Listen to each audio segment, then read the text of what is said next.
परिस्थितिमा एउटा राष्ट्रिय शक्ति निर्माण गर्नुपर्ने आवश्यकता र विभिन्न खालको वैदेशिक शक्ति केन्द्रहरूको चलखेललाई रोक्नको लागि सम्पूर्ण वामपन्थी कम्युनिस्ट र देशभक्तहरूको एउटा बलियो शक्ति निर्माणको आवश्यकता महसुस गरेर नै हामीले अब फेरि एकचोटि कम्युनिस्ट र समाजवादीहरूको एकताको अभियान अगाडि बढाउनुपर्छ भनेर नै पहिला हामीले 10 वटा साना ठुला कम्युनिस्ट र वामपन्थी घटकहरू मिलाएर एकता सम्मेलन गरेर नेपाली कम्युनिस्ट पार्टी निर्माणको प्रक्रिया अगाडि बढायौं।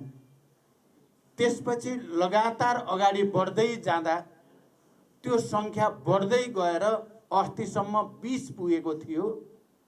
अब त्यो संख्या बढ्दै 21, 22 हुँदै भोलिसम्म पुग्दा 23 हुँदैछ। यो कार्यक्रम सकिएपछि तल ग्राउन्डमा अर्को एकता कार्यक्रम हुँदैछ, सायद तल तयारी भइरहेको छ। साथसाथै भोलिको लागि पनि एउटा महत्त्वपूर्ण एकता कार्यक्रम हुँदैछ।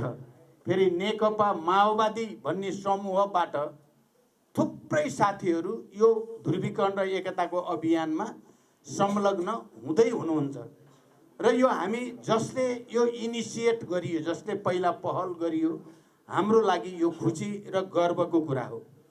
हामीले एकता र ध्रुवीकरणको यो महाअभियान अगाडि बढाउँदै जाँदा हामीले देशका 7वटै प्रदेशमा एकता सन्देश सभा भनेर आयोजना गरेको कुरा तपाईहरुलाई थाहा छँदैछ र ती एकता सन्देश सभामा धनगढीबाट सुरु गरेर विराटनगर, जनकपुर हुँदै पोखरा र काठमाडौँसम्म आइपुग्दा वामपन्थीहरूको सहभागिता, जनताको सहभागिता निकै नै उत्साहवर्धक रह्यो भन्ने कुरा पनि तपाईहरुले पनि महसुस गर्नुभएको होला।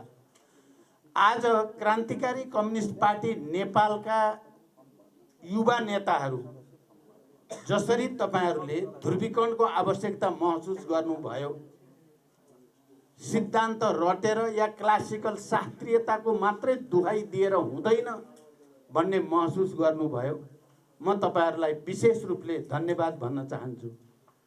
लेनिनले पटक पटक निकै जोड दिएर भन्ने गर्नुहुन्थ्यो, मार्क्सवाद के हो भन्दा ठोस परिस्थितिको